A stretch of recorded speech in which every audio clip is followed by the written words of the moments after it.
Hello, and welcome to Healing Souls Podcast.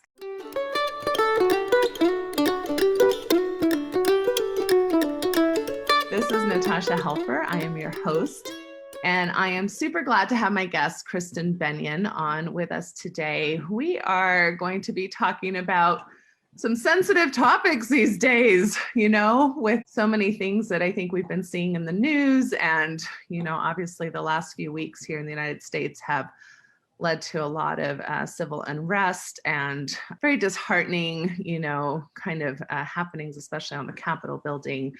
And it's interesting, we were talking a little bit about how we're going to approach this topic because it's so sensitive these days, how as psychologists, on the one hand, we're all about bridging divides, relational health.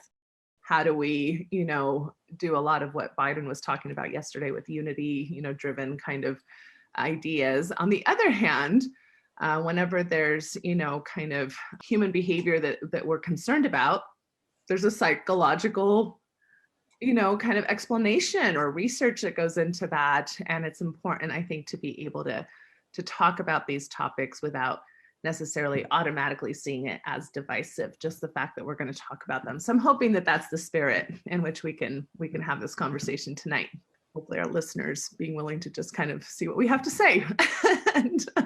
But before we go much further, I want to introduce Kristen. So hello. Hello. Kristen is joining me from Utah, and she is a dear friend of mine. We know each other, several years now, probably like 5 or 7 years now that we've been networked together, and we met through our association as sex therapists in our kind of journey as being sex therapists. So that's kind of interesting because it's not exactly what we're going to be talking about tonight, but maybe a little bit. We're going to talk about sex a little bit. So you can always pull it in somehow. So why don't you tell us a little bit about yourself, your background, your practice, and kind of what type of work you're involved in? Sure. I am the owner of Intimate Connections Counseling, and I've been practicing for almost 12 years, sex therapist as probably 5 or 6 by now. And I love what I do. I've worked predominantly with women in the intersection of religion and sexuality, but not exclusively. I am nearing the end of my PhD program where I've kind of taken a turn, and I'm digging actually a lot more deeply into gender and sexuality representation in media. And that's just very interesting to me. And so throughout my program, I've been exposed to a lot of kind of the things that we're going to talk about tonight. And it's been really interesting to see through the lens of what I've learned with what's happening in real time in our country. So yeah, no, that's totally cool. And I'll probably invite you to come back on to speak more specifically about that. But right now we're going to talk about, this rise that we've seen in kind of the mainstream. I mean, conspiracy theories are, probably always old. I mean, they're always around. Not all conspiracy theories are necessarily dangerous, and some of them even sometimes have some truth associated to them. But we have seen kind of this mainstreaming that at least seems unique in my experience in the last few years of my life, and also with some ideas that really don't have a lot of evidence or backing to them. And then we see the motivation of those conspiracy theories leading to behavior that has become very problematic. And I think both you and I, given that we do come from backgrounds where, we grew up in kind of religiously conservative communities, and I don't know if this is completely true, you can maybe talk about this a little bit, but it seems to me like sometimes in those communities, there's a vulnerability to some of these conspiracy theories, because I've seen a lot of my friends and even family members fall prey. I don't know if that's a nice word, but fall prey to kind of this thinking and be very concerned and very scared and very serious, and not exactly sure how to talk about that very well without things getting quite heated. And sure. I've heard this a lot from my clients and from other friends, that this has been an experience they're having amongst their social circles. Is that something that you're experiencing as well? Absolutely. It is. I agree. It's very hard to talk about because even with the best of intentions, it can come across as critical when maybe we're just trying to talk about what we might be seeing. And that's usually not my intention at all. But I do think there is a bit of a vulnerability for those who come from like higher control or higher behavioral commitment systems to be a bit more vulnerable to, say, a new charismatic leader, which is quintessential for any sort of like movement that's conspiratorial in thinking, or even up to the extreme, like a cult, right? Like there's a movement, there's some figure that someone's following. And so it just makes sense to me that if you come from a background where you're used to kind of outsourcing your authority, or thinking, maybe not fully outsourcing, but thinking at the end of the day, I don't have all the answers, someone else does. I think that could contribute, and does contribute, I think, to a bit of vulnerability. Yeah. Yeah. And we see that not necessarily even in religious, but we've seen even with a lot of military or policing Yes. officers, which also kind of tend to have that downward authority type of mentality in the ways that they've been trained. And we saw quite a bit of that, surprisingly. At least I was surprised at how many people that were being, charged and arrested in the days following the insurrection. How many of those people had served our country? How many of those Military backgrounds. or had Wow. served on our policing forces, which we depend on, in our You country bet. so much. And that just seems like also kind of an authoritarian system that they've been highly functioning in, Absolutely. with with a leader who kind of tells you these are the things that you should do. Mm-hmm. Yeah. Yeah. And often too, within those systems, I like that you pulled in, it's not just religion, it can be any sort of the system. There can be a suspicion, or just like an us versus, or just the outside group we should be skeptical at the very least, up to we should be outright hostile in other realms, right? And so just any system where there's top down, like there's just going to be a vulnerability, like we're saying. Yeah. Okay. So when we think about why did conspiracy theories take off? What are they about? Again, from kind of a psychological perspective, how did those of us who study the social science see that being motivated by? Well, there in most of the literature, there's like three main ones, but I would add a different one at the end. But the top three, so there's epistemic motives, existential, and social motives. So epistemic is that they explain, so the conspiracy helps them explain a way that helps them retain a worldview, right? So it's just, it keeps a safety for them to help understand how the world is functioning, right? So, well, I don't have an example right away, but like maybe something that they're feeling like they don't understand or can't quite make sense of, or why is this happening? We as humans don't like uncertainty usually. We Yes. want to come up with stories and reasons why certain things might be the way they are. And so I think that's kind of what you're getting at, right? Is filling in the blanks.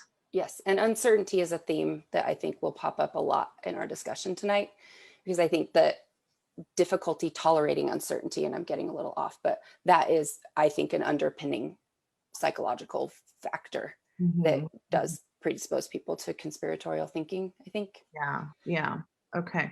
But so epistemic, and then there's existential. So it provides them a security in an unsafe world. So again, brings meaning to trying to make sense of what is not understandable to them. Right.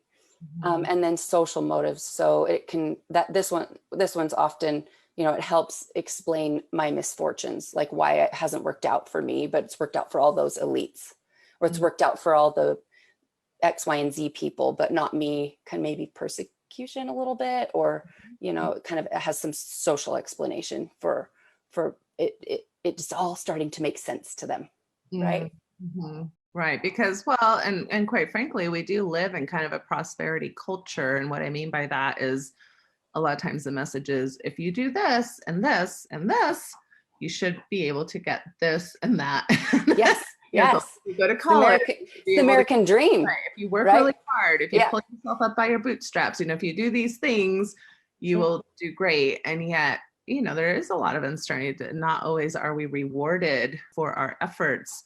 So you can have very hardworking people not maybe get to the point where they thought they would be able to achieve wealth or other types of securities that they're Yep. interested in. Mhm.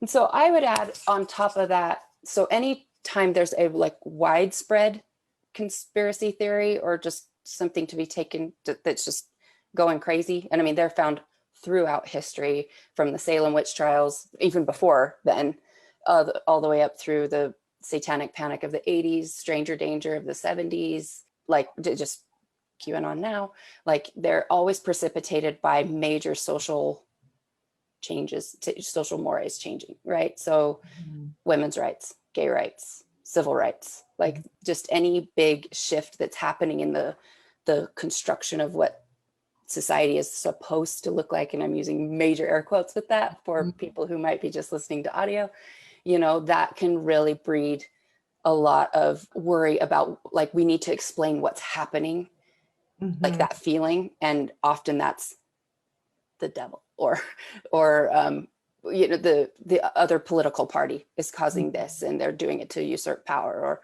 they're, you know, just there's a desperation to figure out why it's happening, and then it might come with like a motivation to do something about it. Mhm. So it brings an energy when they used to feel helpless, right? There's a target now. Yeah. Yeah. So when there's a large systemic change Mm-hmm. where maybe there is a threat to certain privilege or certain power, Mm-hmm. status quo, Mm-hmm. then that feels, you know, even though we would maybe say we think that's really great that that's happening, and we see that as progress, uh, Sure. all the things you mentioned, you know, female rights and civil rights and gay rights, but it still it makes the system that was comfortable uncomfortable, and the people who benefited from that also Yes. feeling threatened. It can be very threatening, like existentially threatening to some. Mhm. And that is very motivating to come out against, or I mean, in the worst case scenarios, you know, turn to violence to Mhm. make it stop, Mhm. you know. Right, which is why we're talking about this. A lot of people Mhm. might say, well, who cares what people believe? But beliefs lead to actions, they lead to policies, they lead to groupings, they lead to all kinds of Yes. things, as we have seen, that can be quite, you know, that can really put a lot of people at risk. Yes. And that's really difficult to watch. And I get the argument. I mean, there are some conspiracy theories that are harmless, like whether we landed on the moon, or like, I mean, there are just some that are silly and just almost even fun to talk about because it's, who really at the end of the day cares, you Mhm. know. But there is this breaking point where it can turn into absolute harm. And like, take for example the satanic panic of the 80s. Do you remember, Mhm. where it was Yeah. a lot of daycare workers were charged with the most horrific thing, which is usually at the core of a conspiracy theory, which is pedophilia or like harm to children, right? And I mean, like at least decades they spent in jail, which was ultimately proved to not be a thing. Like it didn't, there was no evidence at the end of the day. I mean, people's lives can be ruined by like wildfire conspiracies spreading through a culture or a society, right? And I think we're seeing a lot of that popping up Mhm. in the last few years with the current wave. Yeah, and kind of an interesting, maybe not all the time, but a lot of the time, like you mentioned, there can be kind of like a sexual theme, you know, Mm-hmm. something to do with a sexual panic. I think you mentioned that word Uh-huh. before we came on. Do you want to talk a little bit about why that might be the case? Like, why is sex so dangerous? It's just so related to a lot of the things we've already kind of mentioned, but big social, the way the society is structured, if those changes are are made, it's usually along the lines of gender or sex, right? And or often, more often than not, and that is absolutely threatening. So we'll think about like a pendulum. It Mhm. can swing. So like right after the liberation of the 60s and 70s, we got a lot of like swinging to the right, where women were asked to start dressing much more boxy in the 80s, and like much more like the ERA felt like, it's just a lot of kind of clamping down even in the legislative sense, right? And so making certain things available for some populations, but not for others in terms of healthcare or information even, right? Like the biggest harms, I believe, come when it's made legislatively as a response to a moral panic or a sex panic.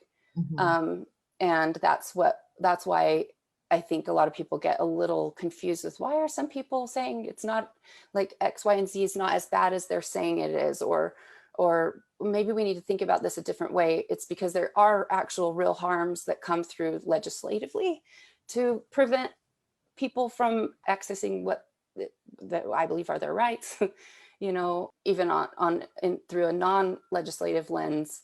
You know, there was one of the examples that often comes up is there was a belief, you know, Pizzagate. Are you familiar with Pizzagate, which is the genesis of QAnon? I don't think I am.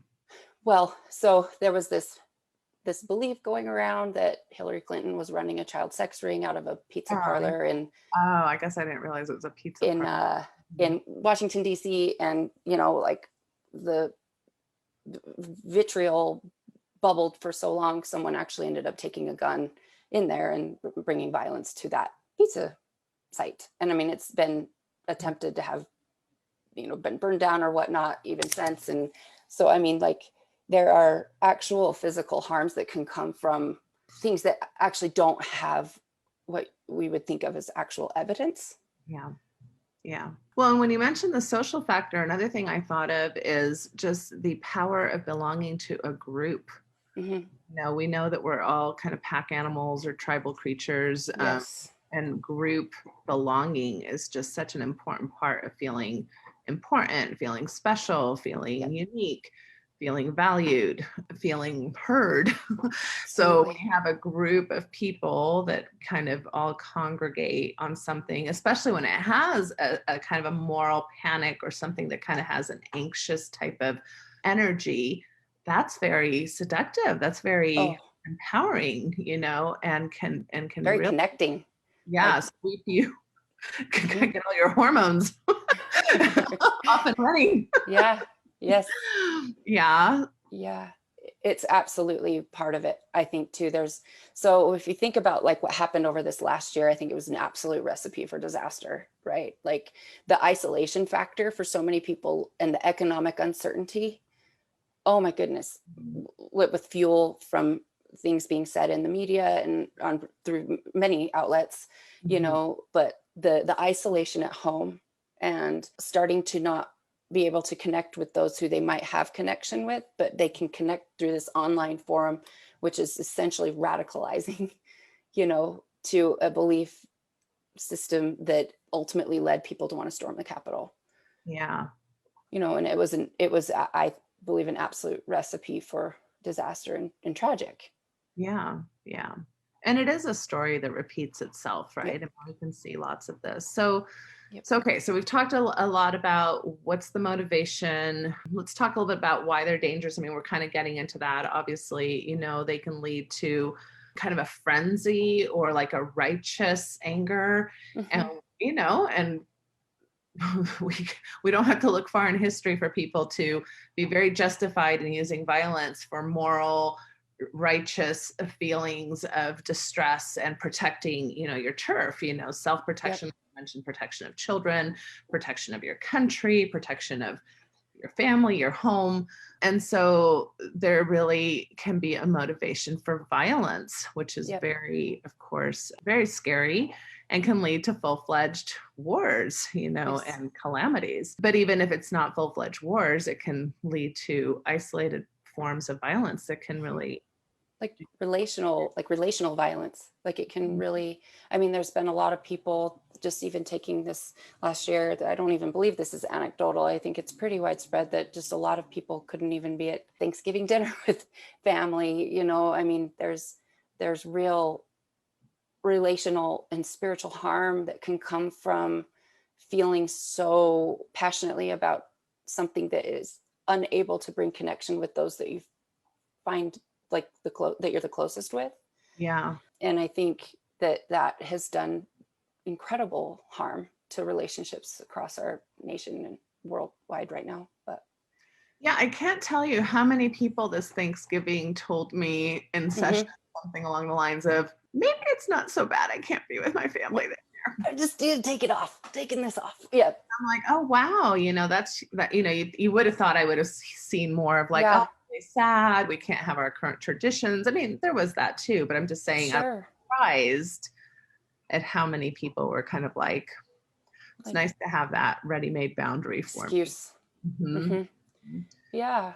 Which leads to another kind of danger, which I think is this hostility or othering, when we other people and we see people as less than us or qualify people, which, has happened again throughout history without whether it's color of your skin or status of economic status or the caste systems, right? I mean, there's all kinds of ways, gender, you mentioned sexual orientation, that can, they're different. And that othering allows us to lose empathy and compassion and that human connection that keeps us from, keeps that protection up for treating others like we'd want to be treated, right? Which tends to be a value most people actually have, but not so much when you are able to other. Well, and at its core, it's dehumanizing. Like it's absolutely taking away the humanity of the other. And I think that's why you and I, even at the beginning of this conversation, I've done enough podcasts with you where we're always like, okay, wait, how is this going to be received? Because we care. Like at the end of the day, we do care. I don't want to other someone. That's not at my core value, but it's caused so much anxiety in our culture to even be able to have a conversation about what is going on with our training. 2020 was devastating to watch, like since a little longer than that, but it's just to see how much disconnection was happening, how much suffering was happening, how much, inability to just talk about what is happening with the country that we love so much. And so that's one of the reasons I love that we're talking about this, is to hopefully just have a conversation and hopefully we see that start changing. But yeah, and I hope that we're being clear that this isn't like, oh, you fell for this, I did not, right? Because maybe I'm not a QAnon follower, but I have had plenty of stuff in my life that I've had to revisit or rethink or, think about 10 years later going, why did I believe that? I mean, this is like human. This is human. It's human. Right? We all have the capacity for these kinds of, proclivities per se. Is that fair? Absolutely. It is. I'm so glad you just brought that up, because that was actually one of the other little bullet points I wrote down and just kind of extra thoughts, is it spans like being taken up by one of the mainstream conspiracy theories or heading toward something that could eventually turn into a cult. Like that is, it is no respecter of persons. It does not, it spans socioeconomic background, educational background, racial, gender, all of it. There are some little factors that are a little more susceptible, but it spans the spectrum. And I think I saw that was very evident. Did you see the NXIVM documentary on HBO or Showtime? There were two of them. I have not seen that. Very good. I heard that it was excellent. Both of them are great to watch, but that right there shows it is no respecter of persons at all. You can be like, the desire for connection and self-improvement and wanting to make the world a better place is often at the core. And who in the world wouldn't sign up for something that at its core, just generally speaking, was purporting to be wanting to make the world a better place and had an edge on everything else. Right. Why not? That's duh. Right. And it fits kind of those things that we were talking about. It fits your anxieties in the moment, your insecurity in the moment, which again, throughout life, we're all vulnerable to those things. I think another danger that I just wanted to bring up as to why we are talking about this is that it also has a level of problematic issues for self-care. For example, there's been a lot of conspiracy theories around like the anti-vax movement, right? Or not wearing masks, right? Or are people going to get vaccinated now for COVID or not? And so Sure. there can be a lot of or even like real dangerous cult-like behavior where eventually, there's death by suicide or things of that nature. So there can be an element of, in the process of trying to find usefulness and validity and health, actual, problems to self-care and self-health. One of the quintessential markers of, if we go to the extreme, like cult-like, is that at the end of the day, the things that are being asked of the followers are not, to use your, not self-care at all, like are not meeting their needs in any way and only end up serving the system or the person at the top.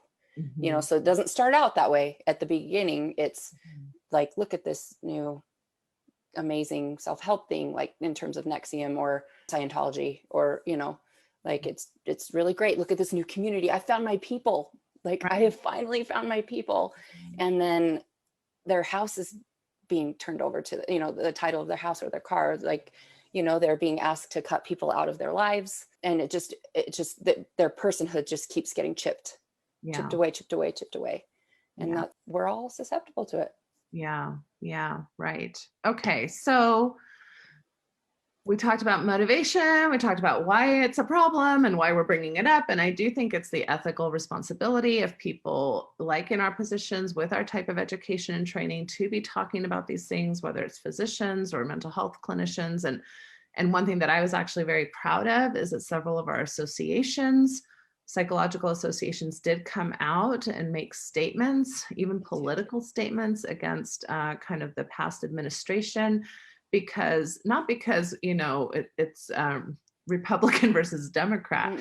It's because there were some real dangerous psychological kind of framings that we know have an impact that led to some of the things that we've been so concerned about. So, just so everybody knows, I've supported both Republicans and Democrats in my political history and still do, and have a lot of respect for people on both sides of the aisle. This isn't really, I'm hoping people understand, so much a political party issue as it is these psychological concerns of treatment and patterns that we see in human behavior that can get dangerous. So anyway, having said that, what can we do about it? Right? Geez. If I knew that, I mean, having more conversations like this, I'm hoping to see more often.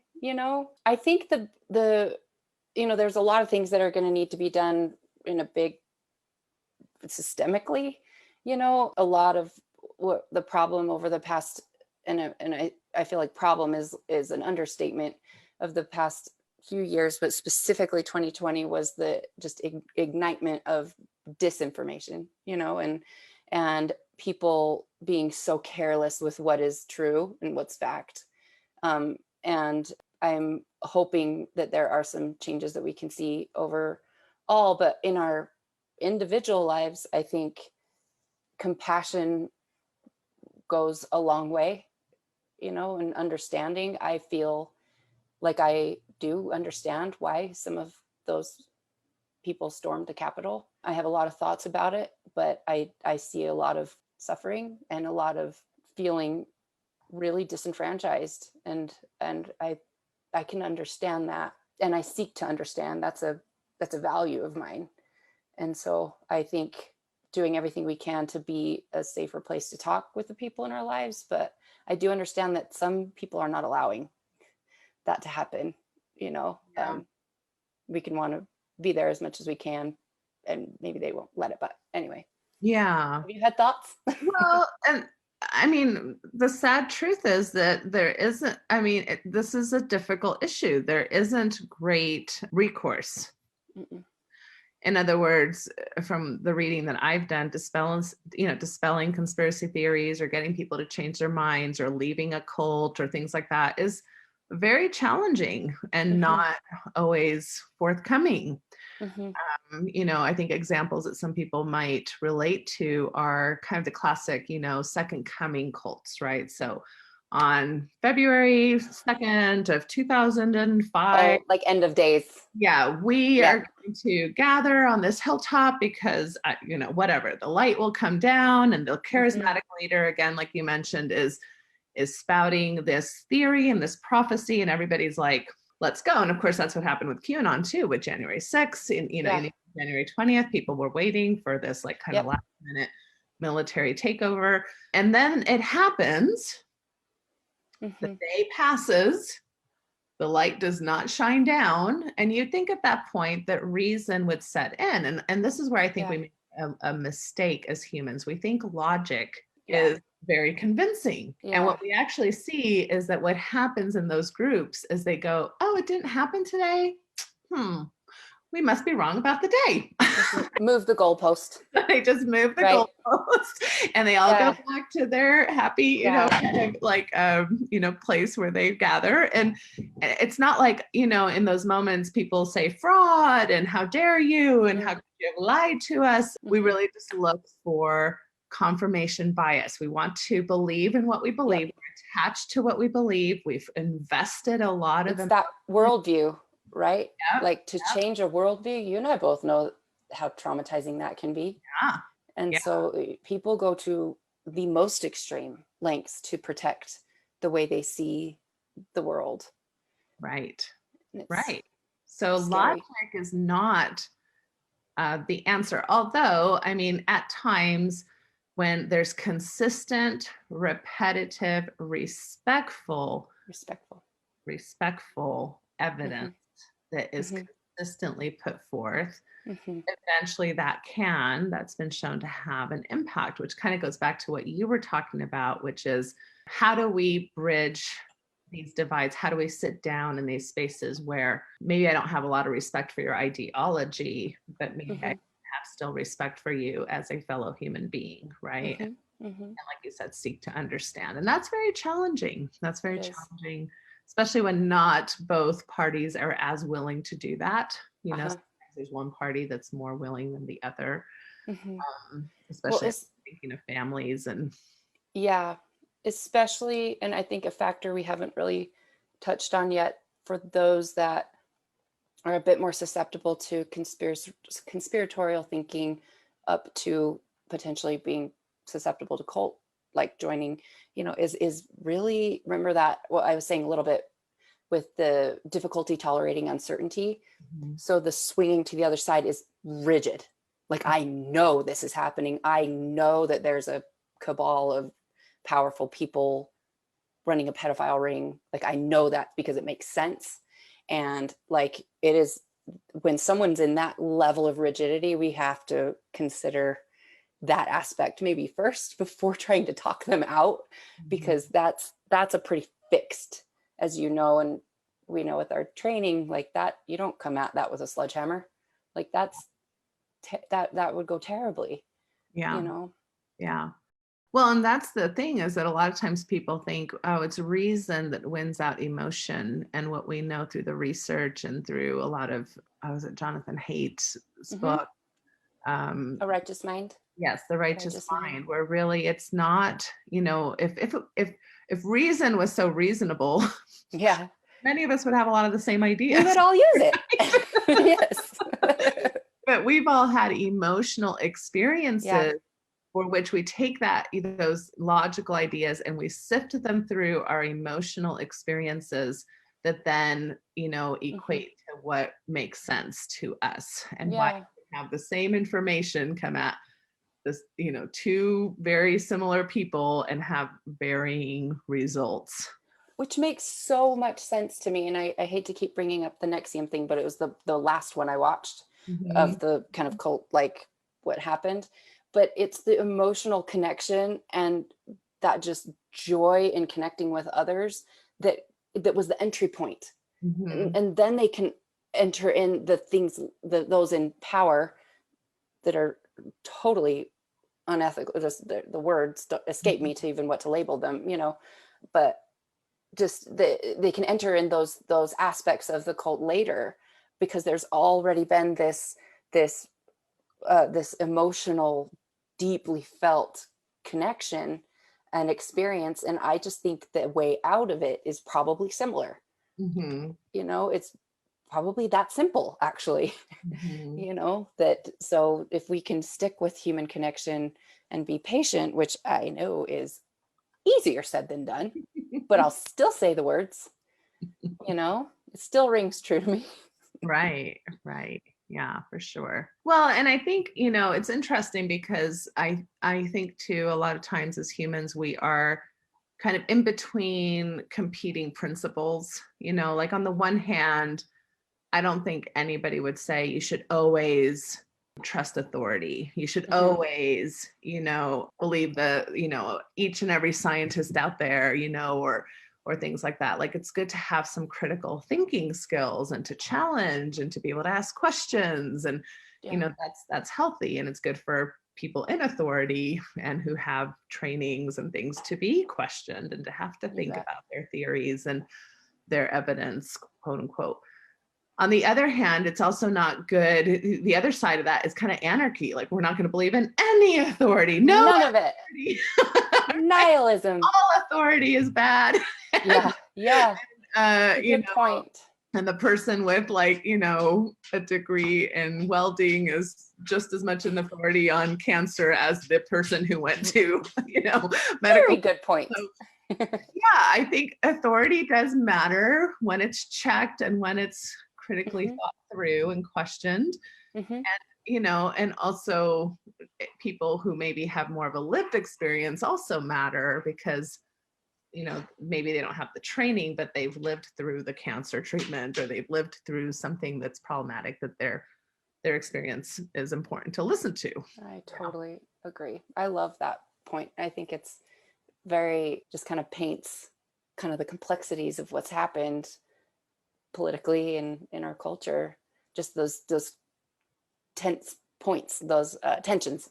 All right, so I think if we could just kind of maybe go through a list of things that people could think about, like just good questions to ask yourself to make sure that you're not, you know, kind of falling vulnerable to these kinds of things. And I'm just going to share a few that I've come up with and then kind of, you know, brainstorm here with me. But perfect. I think it's a pretty good idea, I've learned in my so wise 48 years, to have a general mistrust of myself. I think if I'm way certain about something, that's probably a good time to go, why am I so certain about this, right? Yes, I absolutely agree with that. Am I a little bit too certain, right? So I think that's a good general way to just approach ourselves. Not that we can't trust ourselves completely, but just in general, a nice healthy dose of mistrust. I like that you said healthy, right? Because I know you and I work with a lot of similar people who like perpetually self-doubt. Yeah. And so it's like, that's not what we're talking about. You need to trust. Talking about like a healthy, generous, like, okay, I might be a little stubborn on that right now. So I love that. Yeah. So that's one thing. I also thought about, you know, do I have a diversity of resources that is leading me to this space, you know? Yes. Or am I just listening to one group or one type of ideology? So what do other folks have to say about this? And am I resistant to that? And if so, why? Yep.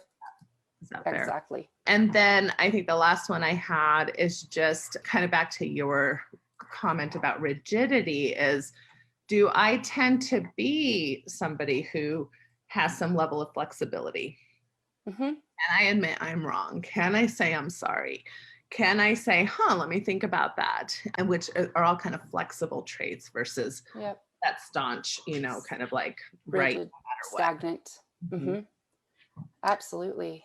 Yeah. So what might you add to the list? I know. Well, I'm like a little nervous, but I might be daring to go there.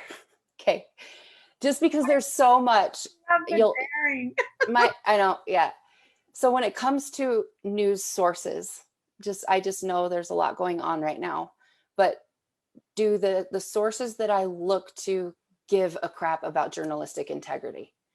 Do they print apologies if they're wrong? Do they try to cite sources when possible?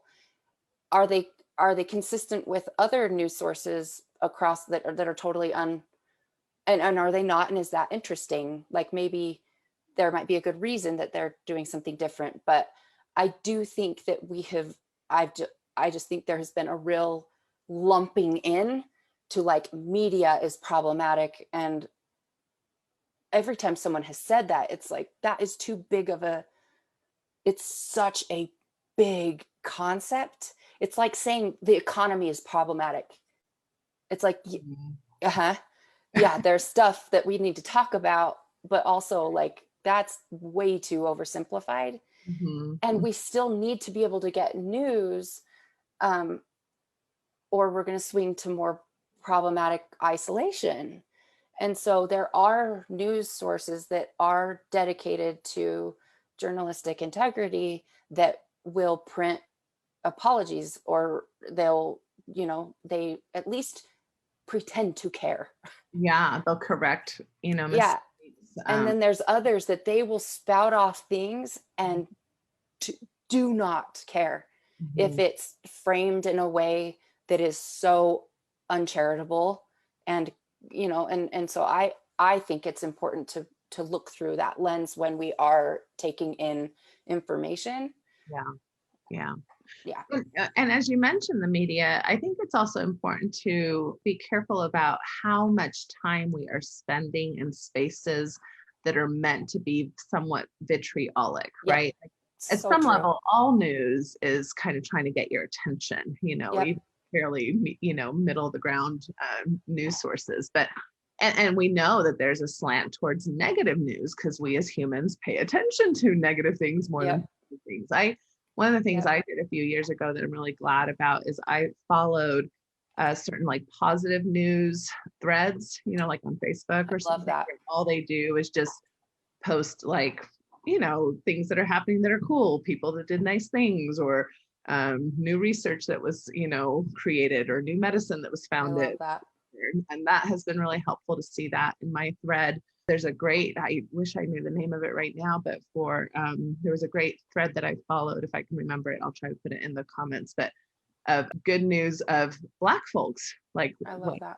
Black people doing that are edifying, our community and things that they're up to and studying and doing. And that's been phenomenal. So I had a client tell me, and I still need to go find it, but there was a thread they follow that is world news and it excludes US. So it just kind of helps feed like other news going on. So because we can be so US centric here.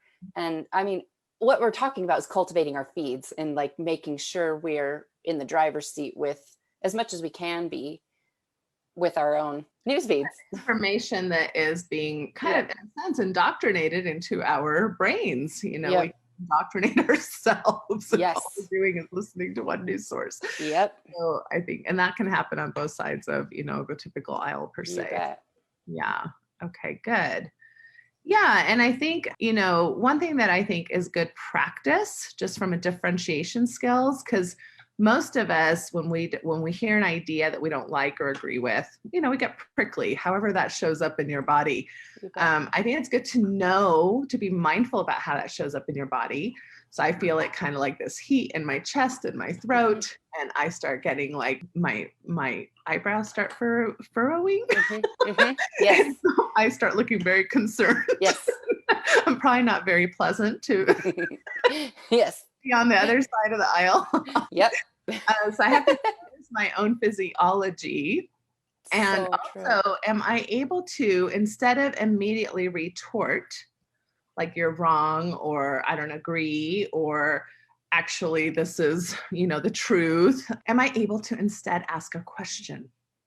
I love that. Can I practice that in my relationship? So why is that important to you? Or where are you getting that information? Or, what's meaningful to you about that? I love that. Why does that matter? Those are kind of some good questions. These are things I have to practice all the time and be aware of all the time, and it's, I think, just so good relationship wise anyway, but right now we just need more of it. Oh my gosh, I would give anything for some important people to ask me more questions about why that's important to me. And I want to give that to hopefully receive it for some, but not holding my breath, but yeah. Yeah. Yeah. Well, awesome. I know I've had you for the hour that you gave me so graciously of your very valuable time. I always appreciate and love our discussions. Me too. Is there anything that I'm not asking you or leaving off the table that you wanted to make sure we covered today? Oh man, I don't think so. I could talk about this stuff forever. And so I'm glad we're talking now. If we can talk more in the future, it'd be great. I would love to have you back on. That would be awesome, especially in that intersection of your PhD and what you're studying in particular with the media. I'd love to go over it. It's awesome.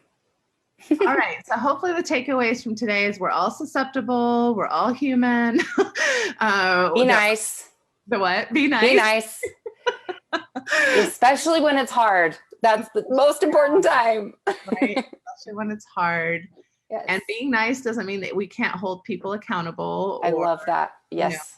I'm so glad. It doesn't mean that we have to just say everything's okay when it's not, because I do think sometimes, those are messages too that I think, justice is important, to say, oh, well, let's not do this or that because we need unity. Well, sometimes you need justice to feel like there's safety and unity that comes back, We have to be able to hold responsible. And I think that's what's been so tough is I think we've seen such a difficulty in holding all of those tensions, just of holding responsible, but through charitable lenses. And I hope to see more of that. And I hope it can lead us to a better place. Yeah, I think so. And in the evolution of the human, which is ongoing, hopefully we can improve over time. So here's to that.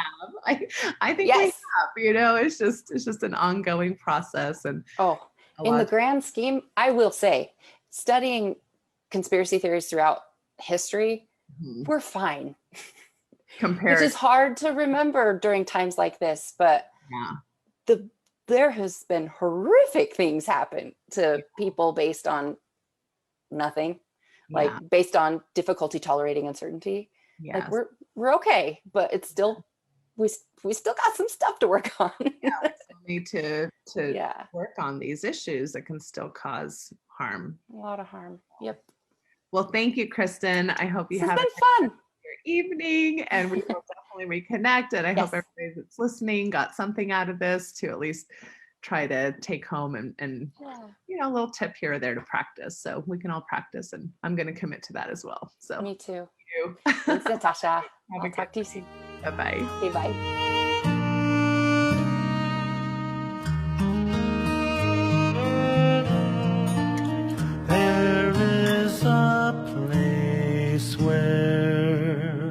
Time slows to nature's pace, and there is space there to find yourself in her embrace. Some places should be left alone. No tishki say the so we can always go to the homeland of the heart.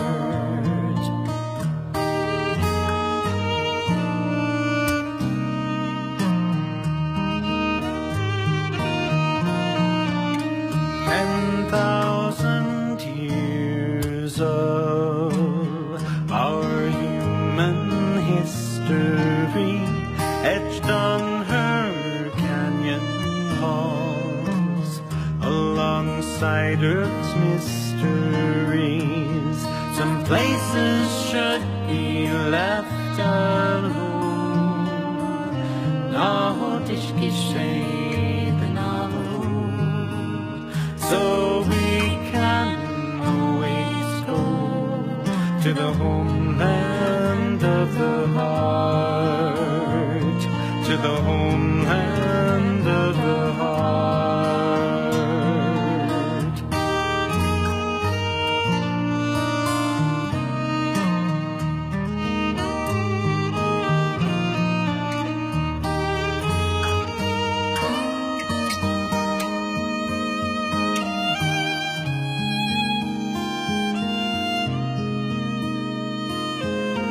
Deep in